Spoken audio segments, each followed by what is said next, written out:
My name is Charlotte, and I'm from Liberty Region. And I'm Ella from Rocky Mountain Region. We are so excited to welcome you to our first session of the day, Navigating Tough Conversations with Youth with Dr. Logan Levkoff and Drew Fidler. Dr. Logan Levkoff is a nationally recognized expert in sexuality and relationships. She has spent over 25 years teaching teens, parents, and professionals on everything from sexual health to navigating modern relationships. But her influence does not stop there. Dr. Levkoff has also emerged as a powerful voice in Zionist advocacy. Sorry, guys, long day. Using her platform to combat anti-Semitism and promote Jewish pride.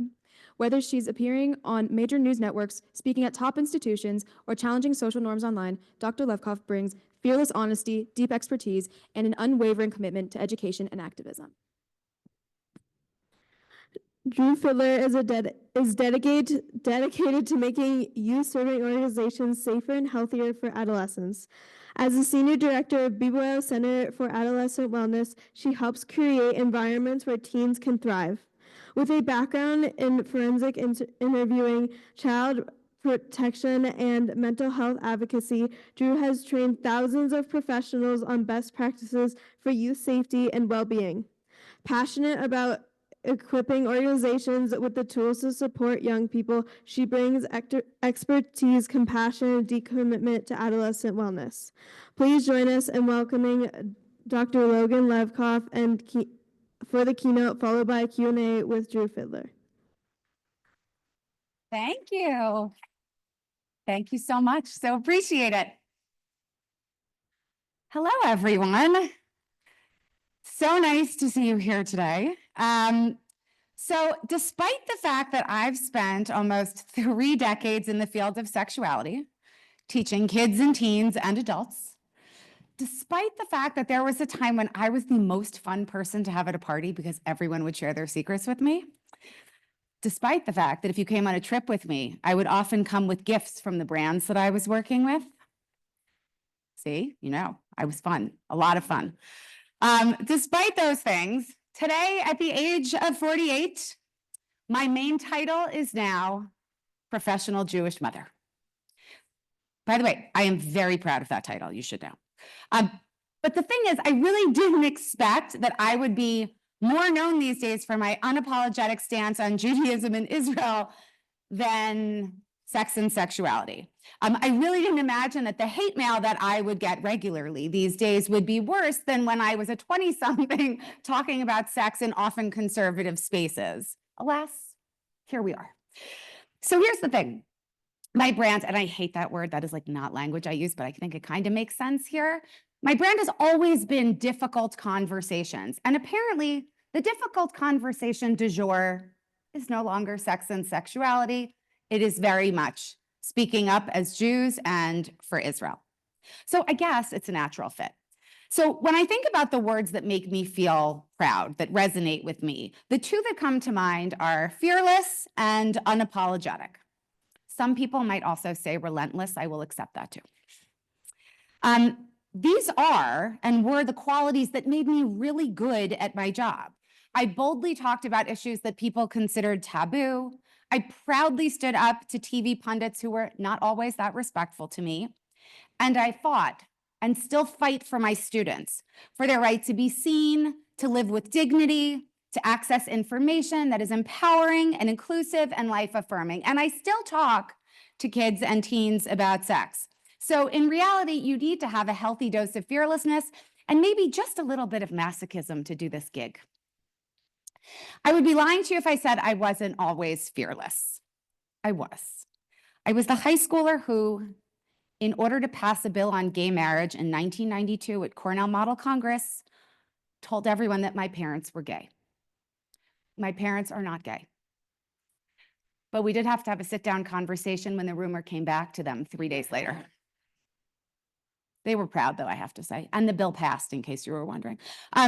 I decided to take part in a reality TV show that married strangers to each other. I didn't get married to a stranger, but I was partially responsible for matching the pairs, and I was also partially responsible for their divorces, too. And you can imagine what I looked like when I walked into the Fashion Institute of Technology encampment this past spring. and when I visited jail support on the day that the Columbia keffiyeh-wearing terrorists were released from jail. Fearless? Yes. Stupid? Possibly. But the truth is, my world changed long before October 7th. You see, I've been in the Zionism space, although it wasn't like a public discussion, for decades. My family and I co-founded and I chair a program called Caravan for Democracy that we run through Jewish National Fund. We send non-Jewish student leaders on college campuses to Israel every year for the last 14 years. I've seen what's been happening on campuses. It was right there, right under the surface. All you had to do was to be paying attention and be slightly neurotic. But I remember the day I decided that I was going to come out first and foremost as a Jew and Zionist and everything else second. It was May of 2021, the last major flare-up initiated by Hamas against Israel prior to October 7th. As I scrolled on social media, which, some of us do on occasion, I watched people in my field, the sexuality field, people whose voices I had amplified, students I had mentored, organizations I fundraised for, professional friends who I believed shared my values, things like LGBTQ rights, bodily autonomy, pleasure, consent, reproductive choice. You get the picture. I watched them call Hamas David and Israel Goliath. Now, the stupidity would have been laughable, except that it became abundantly clear that my professional peers were willing to do anything and say anything to justify their anti-Semitism. And let's just say that since October 7th, they've gotten worse. But so have I. But at that time, I was hysterical. I felt betrayed in a way that I absolutely could not process.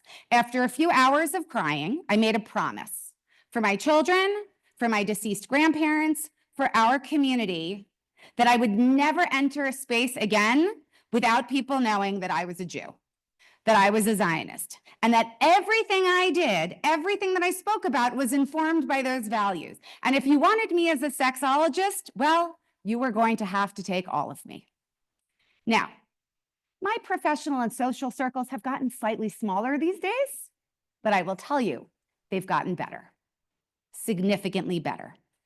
Now, I will say right around the same time, my family found ourselves embroiled in one anti-Semitic incident after another in my son's very progressive independent school in New York, one that was, of course, founded by Jews. My fight was not just professional now. My fight was personal, deeply, deeply personal, and I wasn't going to let anyone forget it. Now, before I regale you with my family's own war stories, I want to say this. These conversations are hard, but they're not really different than any other difficult conversation. Being Jewish is about your personhood, your identity, your family, how you exist in the world. It is no different nor less important than talking about your gender or your sexual orientation or race. Conversations about identity are personal. They require care and respect and vulnerability and the ability to listen and not just speak. And here's the biggest thing. We tend to sabotage ourselves all of the time because we've been led to believe that there is this thing called age appropriateness. We hear that phrase a lot.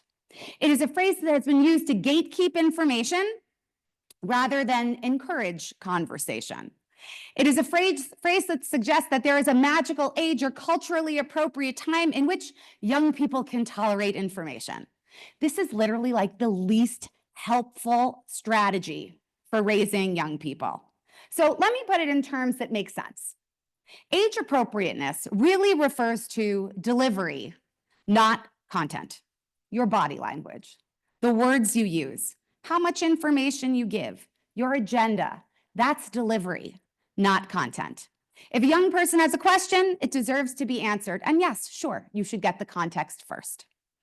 And whether the question is about sex or Judaism or dealing with someone who you thought was your friend, the question deserves to be answered. And surprisingly, the rules for this are quite similar. Think about your core values before engaging in dialogue. What do you want young people to walk away with? Take a breath. This isn't going to be one and done. These are ongoing conversations. Get context. Find out what they really want to know. Listen to what they know and really listen.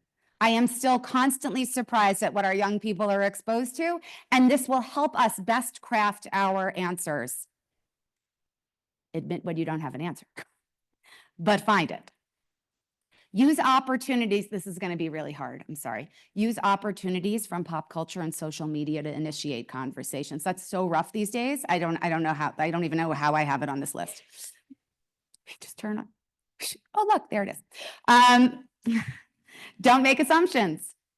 Tell the truth. Be positive. Both Judaism and sexuality should be wonderful and pleasurable parts of our lives. Own your discomfort. Be vulnerable in front of your kids. Show them how important this subject is to you. And explain how or if it might be challenging. Maybe your own family never had to have these conversations with you. Own your mistakes, and yes, we have all made them, even me. And practice what you preach. Of course, these last two are always the hardest for us because we really don't ever like to admit that we've made a mistake. And here's one of the other challenges. The youth of our world is being raised to be soft. Okay, don't be mad. Actually, be mad. You should be mad. This is a generation of young people who are getting trigger warnings and content warnings. Our young people are getting a heads up before something troubling happens. That's not how the world works, and Jews have never been afforded a trigger warning. By the time I was in 4th grade, I had read every single book on the Holocaust that was available to me. I had seen every single movie because my grandparents said it was important. This was my history. I needed to know. Was it hard? Definitely. But it was necessary. And the stories of persecution were filled with stories of pride and resilience. And that's what I took away. Shielding our children from hard truths and hard situations are not effective strategies. They set them up. They set all of us up for failure. But if we've done this, there's no time like the present to fix it. We have to acknowledge our missteps. And yes, these are difficult conversations. If we didn't talk to our kids about the importance of Israel and the connection to our homeland, we have to own up to it. If we taught our kids or believed ourselves that anti-Semitism was a thing of the past, a relic, that we were beloved and assimilated, well, time to own up to that too. That Israel needed us more than we needed her. We were wrong, but we won't make that mistake again. And one way we can do this is to think, really think about what our family values are so that we can identify the minute those values are challenged or violated and act on them. If you leave here at all today with anything, think about who you are, what you stand for, and what you're willing to do for those things. Now, our family has always found ourselves in the middle of big ethical decisions. I might be starting to think that I'm the reason for that, so I apologize. But in 2017, we pulled our 2 kids 2 weeks before school started from their Little West Village private school because the school bully, who happened to be the son of a celebrity who had a special hatred for my son, was welcomed back to school despite taking a 3-week suspension for posting a school shooting meme. I know, that was my response. We like to live our values, and so while my kids were still at sleepaway camp, we were frantically trying to get our daughter, Memphis, who is involved with BBYO, moved to our local elementary school, and our son, Maverick, named for the word, not Top Gun. Had I known that there was going to be a new movie when he was 18, I might have done this differently. I'm just saying. 2 weeks before 7th grade, bar mitzvah year, we were frantically trying to get him into a new school. Now, we believe the school we brought him into shared our values, and for a brief moment it did, until it didn't. But I will tell you that we never kept quiet up until the day he graduated in May of 2023. I can't say all of my peers did the same. Our son, buttressed by us, found himself in the center of a fight every year of high school. The student who called him an ethnic cleanser and genocidal maniac, he was 15. The Holocaust teacher who told him that Soviet anti-Zionism was a legitimate political movement. My son told him that his great-great-grandparents weren't forced to flee because they yearned to see Jerusalem. He was 16 at the time. He brought in a Holocaust survivor for a fireside chat. And 3 weeks later, the group tried to get the school to apologize for my son's assembly because the speaker said, and I quote, "We were all one human race, and that the southern border of the United States was not a concentration camp," which makes sense, seeing if you have survived one. My son was ambushed by the entire administrative team of the school, the DEI board, the student group who was pushing for this apology. He called us. I screamed at him, "Get home. You can't go back." I called a civil rights attorney. He was 17 and not yet through the college process. At no point, though, did he or we ever back down, which is why our story wound up in the international papers 9 months ago. But I have to tell you, positive. I am so glad he developed those skills prior to college because he's fighting there too. But this time he's fighting anti-Zionist Jewish professors who chair the Jewish Studies department. I know, I see the face. Yes. But he's wearing his IDF and bring them home sweatshirts every time he does it. Part of this drive to fight, despite the price tag it comes with, and yes, there is a price tag, right? The risk of bad grades, finding out your friends don't share your values, and the mental exhaustion that comes from constantly being on the front line. He has it. He pays that price. But a lot of that drive is due to the amazing education he got going to Alexander Muss High School. Some of it is due to living in Israel every summer since he was 17. And the big thing is, a lot of it is because he knows he has parents who have his back, who stood by him, who model for him what it means to practice what you preach. My kids have seen the abuse that their mother takes online, but it doesn't instill fear in them. They see it for what it is. Pathetic. I want to say that this makes all the difference in the world, and it should be the reason why we engage in these difficult conversations. My kids can fight, each in their unique way, right? One fights right from the front, the other fights from the back. Both are equally important. But they do it because they've seen the people they love take the same risks. It's okay to tell kids that these things are hard. It's okay to cry. Finding out that, your teacher, your beloved teacher has an anti-Semitism kink is difficult. It's okay to be angry. It's okay to need a moment. But we were made to do hard things. And this isn't just a proclamation for our kids. It should be a mantra for all of us. We must show them how it's done. We can't expect them to do it without our support. And I'm not here to tell you it's pretty, right? I mean, we do need to develop thick skin. And you should know that's why you're sitting this far away from me, because if you get very close, my skin is very thick and I have a very good dermatologist who takes care of it. But seriously, I mean, every day I'm called a Nazi, genocide Barbie. I get that one a lot. I wonder why. Clearly, they don't know that Barbie was Jewish. And I have been told more than once that it is a shame that Hamas missed me.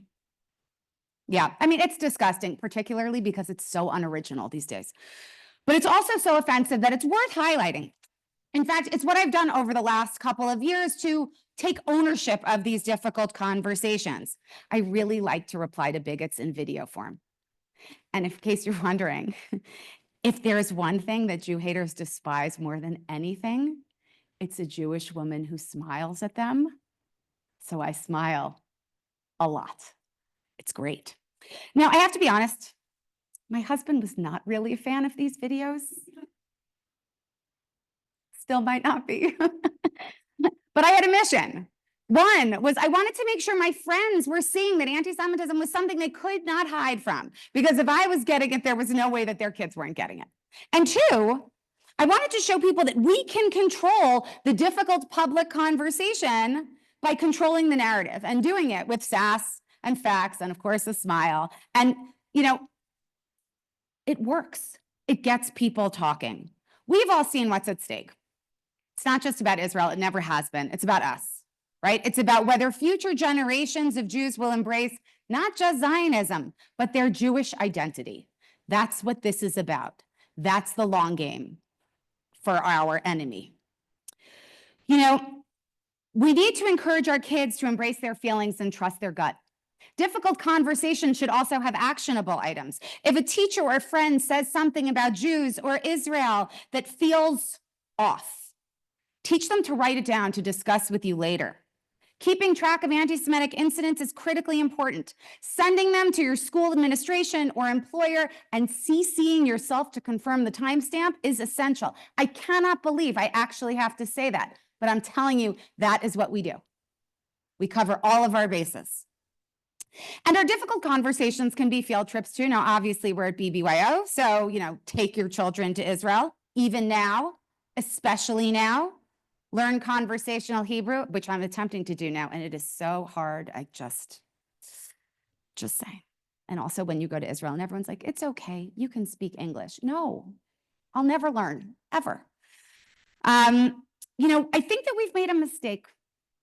I think that we have made Judaism a faith rather than who we really are, a tribe, a people, an ethnicity, and then eventually a faith. Because being Jewish transcends religion. DEI doesn't work for Jews because we don't fit neatly into one box. We cross racial categories. We're the only ones considered too white for some, not white enough for others. And by the way, that erases the millions of Jews who don't look like me. People want to tell us who we are. We should refuse to let them do that. And I want to remind you, oftentimes these people are cowards. They're masked.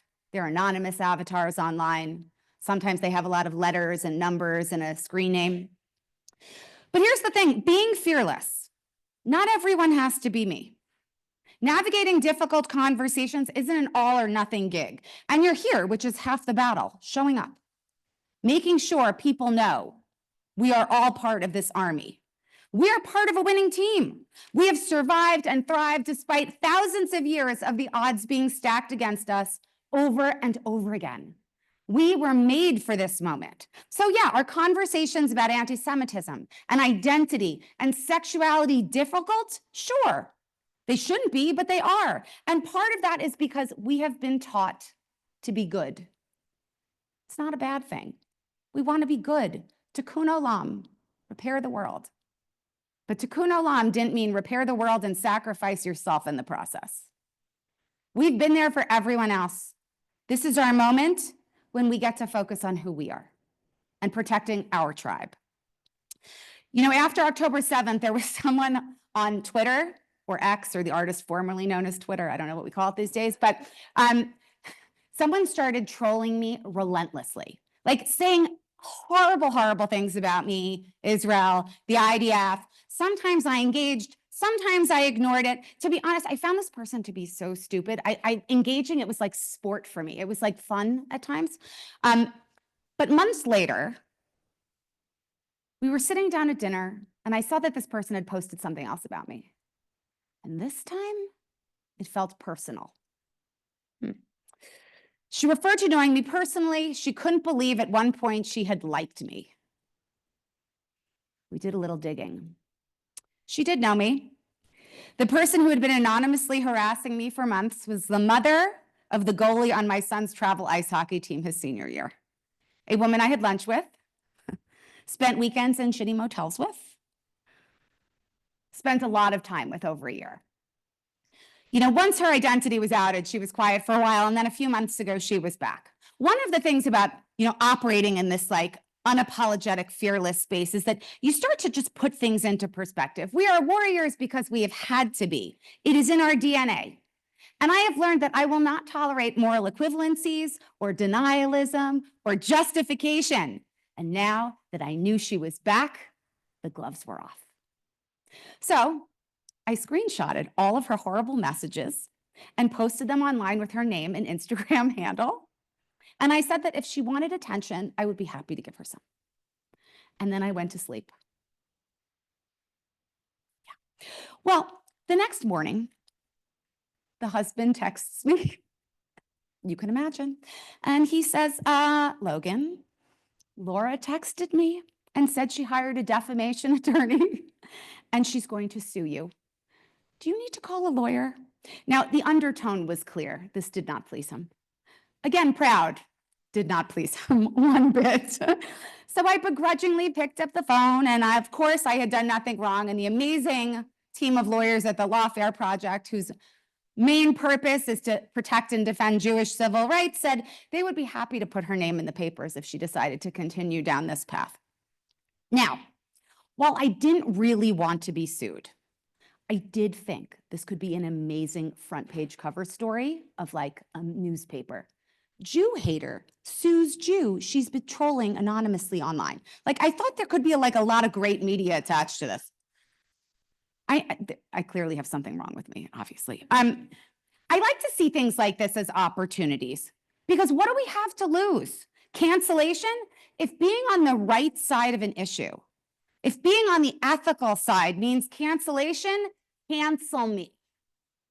Seriously, lose friends? I have decided I will not keep anyone in my life who starts a sentence like this. October 7th was horrible. If the next word is but, we're done. We're done. I'm not negotiating. It's over. Lose my career? Kind of been there, done that at this point. But what do I get to keep? What do we get to keep? Our integrity. By the way, oddly enough, I have a new show on Stream Izzy TV called The Sexy Side of Zionism. That was a shameless plug, but it's also true because apparently the only people who will have me now are Israeli streaming sites. That being said, I look in the mirror these days, and the truth is I see my grandparents staring back at me. And I think about carrying on their legacy. And if I can't do that, I think I failed. If I can't model for my children what it means to live a life of integrity, I have to ask myself what I'm worth. You know, my experience fighting anti-Semitism and standing up for Israel has inspired this latest project of mine called Dor Chazak Champions for Israel, a fellowship designed to create an army of parent teens trained in fighting anti-Semitism and standing up for Israel. Because here's the thing, fearlessness can be modeled, it can be practiced, and it can be an incredible strength. Because the truth is, you're hearing my story, but my story isn't unique. There are many of us who have the same stories. We just might act upon those stories differently. It doesn't have to be my version of fearlessness. It has to be yours. And if you do one thing differently than you did yesterday, it's a win. So start an uncomfortable conversation. Show the young people in your life why this is so important. Tell your friends, if you haven't told them yet, what these issues mean to you. Do it your way. And if you need inspiration, look around the room. You're all here for a reason. You are all part of the army. I know, there is no question. I am an acquired taste. Love me or hate me, there's kind of no middle ground. But I will never apologize for being Jewish, nor should you. I will never apologize for loving Israel, nor should you. I will never apologize for being a Zionist, nor should you. This is our time. We were made for this moment. We need to start seeing this as a strength. The blueprint is literally coursing through our blood. We need to tap into it. We need to realize that this is our strength, this is our power, and that this should make us feel immense pride.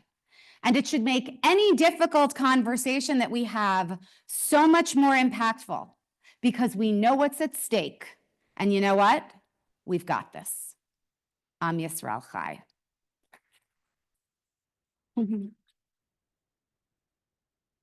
I would love to invite Drew Fidler up to continue this conversation, because I'm sure everyone's sick of hearing my own voice. That's fine. Oh my goodness. Hello, everyone. Wow. Thank you. Just first off, before we even start, like your fearlessness, dare I add chutzpah, I think is inspiring to all of us. And so it's wonderful. As you were talking and hearing both your story and how you have set your kids up in this way, I'm curious, what advice do you have for parents who want to help build their kids' self-confidence to lead from the front, from behind, but to lead and stand up for themselves? I think the first thing we need to do is we've let everyone else define Judaism and Jews and this issue.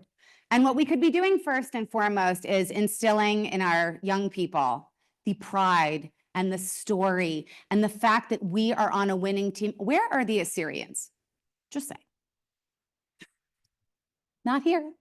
You know, despite the fact that we are literally like 0.2% of the global population, we are still here. There, you know, that like Mean Girls meme, why are you so obsessed with me? Just saying. So I think the first thing we do is teach them to feel like being Jewish is this amazing strength of ours. And then we get them to think about what our own family values are. And that leadership takes a lot of different forms, right? There is no one successful strategy to being a leader. Sometimes we lead from the front and we're lightning rods. Sometimes the best leaders are those that do intelligence, that take copious notes, that observe, that listen, that record, and use that information later on. And it's equally impactful in the leadership space. But I think, and this is the thing that's hard for us as adults, we need to be willing to model that. We can never expect young people to do things that we don't do ourselves. So, you know, look, if we don't feel like we are maximizing our leadership potential, let's take on new things. Let's show how we can have a voice and give our voice, because leadership isn't about the title you carry, right? It's about what you do with your voice. I love that. One of the things in terms of leadership and that you were talking about before, I talk about this line of discomfort versus danger, right? And how can we help our kids really build up their tolerance for discomfort, but recognizing when there is danger, right? And knowing that they have that parental support. And you talked about that meeting, right? Where you said to your kid, get home now. Oh, yeah. Oh, I knew what was happening. It wasn't good. No. How do you balance, like, how do you teach both that and also step in without telling your kid, right, I'm going to solve all your problems? Yeah, so that's a real challenge generationally these days, because, you know, we are, I'm not saying those of us in this room, but the worlds of young people in this generation have been taught to not enjoy discomfort, to run from discomfort, that discomfort is a problem. I feel like getting comfortable with being uncomfortable is our strength. We know what it feels like, so we know how to move past it. You know, I think that for, you know, sometimes that fine line between danger and, there's a fine line between danger and discomfort. And I understand, like, I absolutely have a kid who, I remember the guy on the news with the Camp Auschwitz t-shirt, and I think my son was like 16 or 17 at the time. And he's like, if I saw him walking down the street, I would go up to him. And I was like, okay, time out. Great instinct. Love the passion. Sometimes the smart thing is to be able to live to fight another day, right? And walking into danger is different than being uncomfortable. But I do think that we need to be teaching young people how to identify when things get problematic in the environments that they're in, right? So, I mean, as a Jewish mother, every day in my kid's entire life, I mentioned something about being Jewish. Like, do you know that TV star, that actor's fourth cousin's sister's husband is Jewish? They're like, you've told us 9 times. So, you know, I was that person, but I wanted them to feel like they had some ownership over this identity. And we need to prepare them for trusting their gut. They know. The way in which someone delivers the word, whether it's Jew as like Jew or Jew, is different. We need to teach them to trust the instinct that they have, to know, I think this is time to walk out. And that's a tough thing. And there will be pitfalls. There will be pitfalls. The question is, will we help them pull themselves up? And the answer should be yes. I mean, I will tell you, my son's freshman year of college last year, he was failed on 2 assignments his freshman year, first semester of freshman year. He called me to tell me, I was like, okay, you've done the right thing. We're good. We'll deal with it later. Don't worry. Well, and you've had to publicly, I mean, you talked about how much those pitfalls have impacted you, your family. I mean, you took on this story of you dealing with the school and anti-Semitism, it made international news, right? So how did your family deal with that as you became sort of... Okay, so one of the things about talking about sex for a living and only knowing your partner, parent who talks about sex for a living is they're kind of used to you doing outrageous things. I've been there. Yeah. That's true. Right? I mean, they're just used, they're like, oh, that's mom. Okay. That's a little part of it.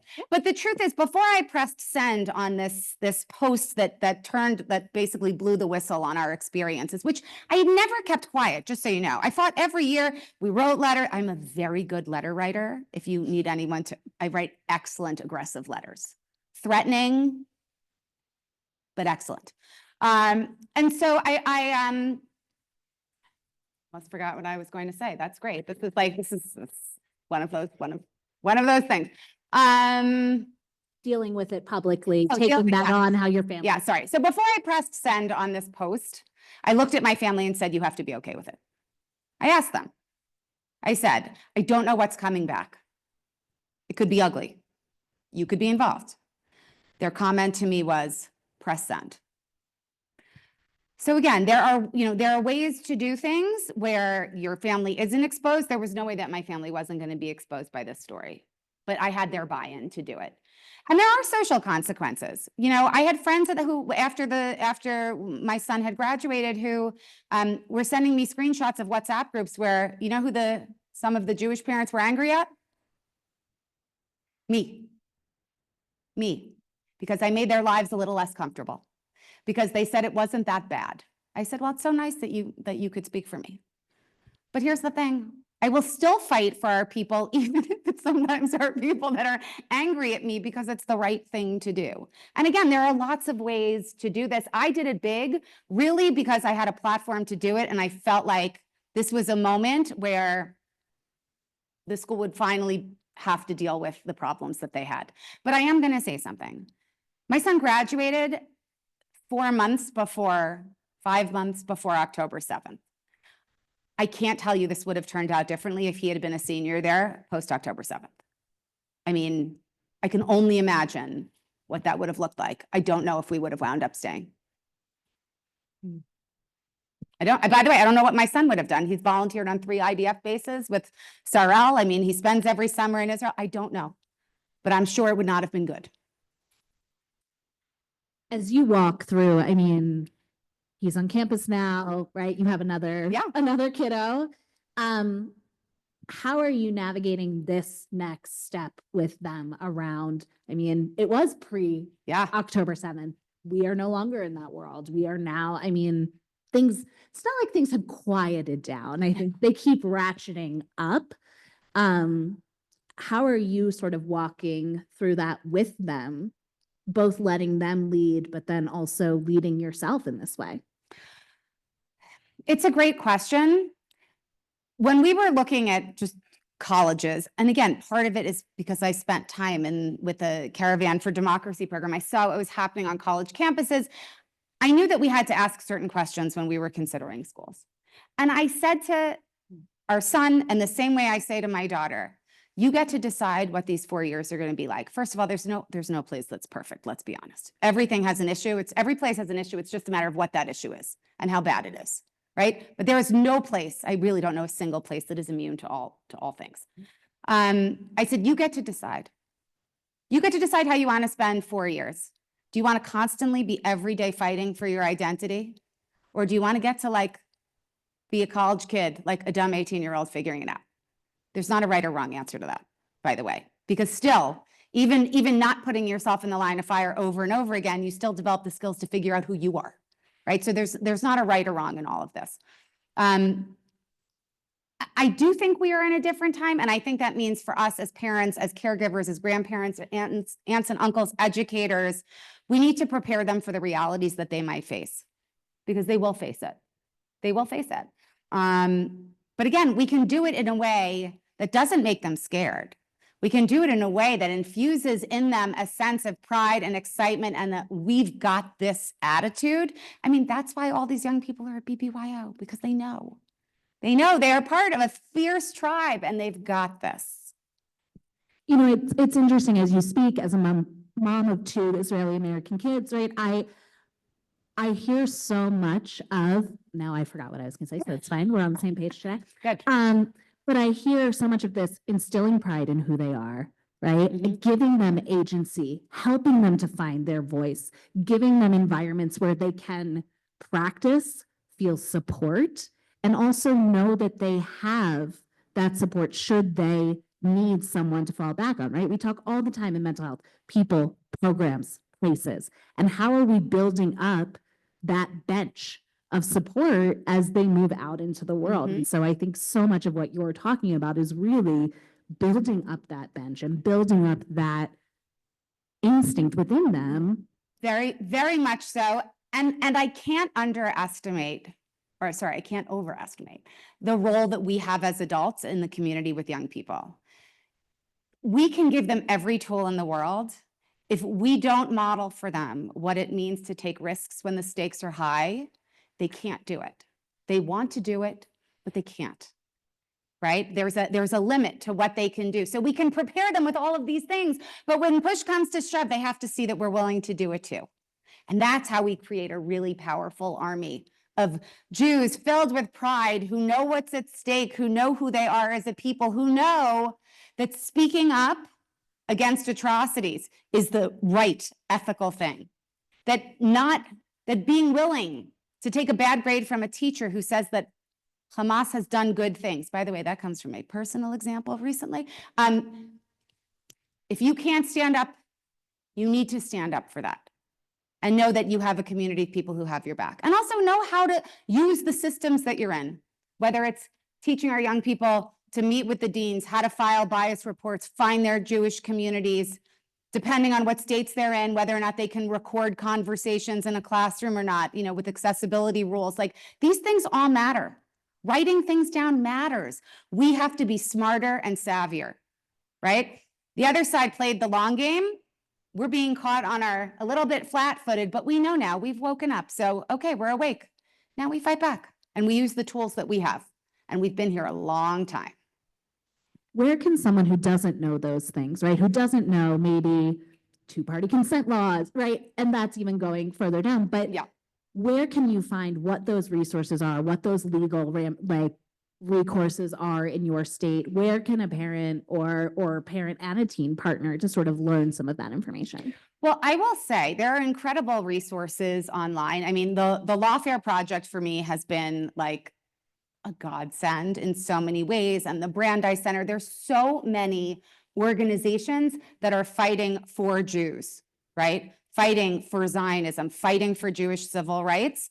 You know, you can do basic Google searches on the rules of recording in your state, but also to speak to your Jewish community, right? To speak to your Jewish community centers, your synagogues, what is their protocol for dealing with bias? Use what's easily accessible to us. And then if you need anything else, you can always call me. I'll find it for you. I promise. In the world of taboo topics, which is my all-time favorite thing, as you know, someone who talks about sex on a daily. Yeah. I am curious, what are the conversations that you're like, every parent needs to be having these conversations with their kids? Anti-Semitism, like what are the things parents, the topics we should be hitting, the things we should be doing? Well, I mean, obviously the Jewish pride piece is one, but if we're going to move into the sexuality space, I mean, just for fun, because this conversation should also be fun, I think that we need to be explaining to our kids that sex and sexuality are supposed to be these amazing, wonderful parts of our lives. Doesn't mean we all express them the same way. It doesn't mean we all identify the same way, but they are supposed to be empowering and fulfilling, and the same rules apply. You have the right to your voice. You have the right to think about who you are and how to express yourself in the world and how to feel, and also to brainstorm with them what it means to be fulfilled. What makes a relationship healthy? What makes a friendship healthy? What makes a partnership healthy?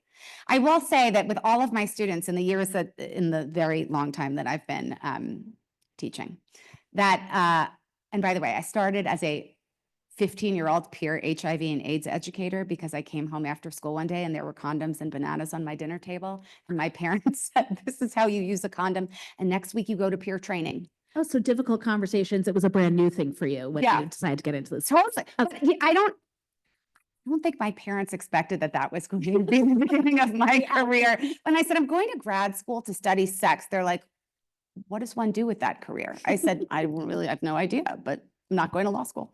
I think the other conversation that's really important to have is we tend to use these big phrases with kids. They're small words, but they're supposed to mean a lot. Things like, be ready. You'll know when you're ready. I ask students all the time, have you ever been told what it means to be ready? How to evaluate what readiness means? And they're like, no. So instead, by the way, if you've done this, if you've repeated lines from the past, it's not a big deal. You go back today and say, I heard this very annoying speaker and she told me I should say some things. So I think being able to help them evaluate these big statements we give them, what does it mean to be ready, is really important. But we don't always do that. And at the core, I'm going to say this. When by the way, the reason you don't always hear a lot about one child and hear a lot about the other is because it's a consent issue. I have consent from one and not always consent from the other. So I'm being respectful of those boundaries. But when my son was 3, and I'm sharing the story because I promise it'll get to the heart of this in a moment. I was pregnant with his sister and he said to me, Mom, what ingredients make a baby? I thought it was like the most brilliant thing I'd ever heard of. Good question. Oh my God, that's so great. So I got a little context. I said, sperm and egg. He said, I have sperm. I said, you're 3, not yet. And he said, I said, do you want to know how sperm and egg typically meet? And he said, no, I'm good. I said, okay. A year later, it's a Sunday night. And he comes into my room and he says, I'm going to whisper something in your ear. And then we're not going to talk about it again. I'm like, oh, that's a guarantee. Probably going to talk about it. And he says to me, it's about to take a turn. I'm just telling you. He says, I had a thought. What if Daddy put his penis in your vulva and vagina? And I said, that is an excellent thought. And we should probably talk about it. And I asked him, like, where did you hear this? As it turns out, I think he was watching that Discovery series on the mating habits of mammals and sea creatures and plants. Something obviously clicked, although I thought I had a prodigy, just so you know. And so I said, do you remember what ingredients create a pregnancy? And he said, yes. And we repeated them. I said, do you know how they typically meet? Because with IVF, there's so many cool options these days. They typically meet when someone's penis is in someone's vulva and vagina.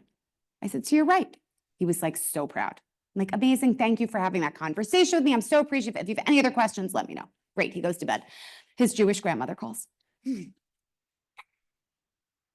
can imagine what's about to transpire. Yeah. Are you crazy? Are you crazy? He's going to go to school. He's going to tell everyone. I said, I don't think he is. We just had a conversation. It was very matter of fact. We didn't make a whole production. It wasn't like a special episode of Blossom. If you're my age, you know that, right? It was just it was a conversation. So the next day I said to him in the morning, I said, I'm so appreciative that you had that conversation with me. Thank you. I said, and so many parents like to have those conversations with their kids for the first time. So if anything comes up, ask me first. Great. Do you have any other questions for me? And he says, no, yes. I said, okay, what is it? He said, when you were a little girl, did your mom answer all of your questions for you? And to this day, it remains the thing that carries me in any conversation, right? It doesn't matter whether it's about anti-Semitism or friendships or identity, whatever it is. All young people want to know is that someone they love and trust unconditionally and loves and trusts them is going to be there to answer the tough questions. And again, it's not I think we tend to make such a big deal over the topic, right? The topic is so scary, but it doesn't make a difference. They just want to know that someone is there for them. That's it. Well, and sometimes when you navigate those conversations as a parent, you come out the other side and you're like, oh, I did it. Right? Yeah. Oh, that wasn't so bad. It wasn't so scary. And I think I love at the heart of it, at its core, right? How do I just remember and be there. We used to talk about this idea of like your parent is the person sitting on your shoulder, even if they're not physically in the room, right? So you want your teen sometimes to do this because you want them to know, oh, I'm doing what my parent might not want me to do, but I'm But doing at it least you know. safely, healthy, and I know what their response would be, and I know they're there for me. Yeah, very much. I mean, look, young people are going to like get right up to the line and maybe cross it on occasion. Never. No. Not here. No, not here. Just so you know, not here. Everywhere else, but not here. But again, they think at that moment, like, did we have a conversation? What were the values? What was the information? And that'll inform whether or not they or how they take the next step. Amazing. Well, I can't imagine a better place for us to end our conversation today than to be there for the teens in your lives and to show up to really embrace these topics and these conversations because they will help to make sure that our future is healthy and vibrant and fierce. And proud. And proud. I love it. And proud. Thank you so much. Thank you. It's so nice to meet you.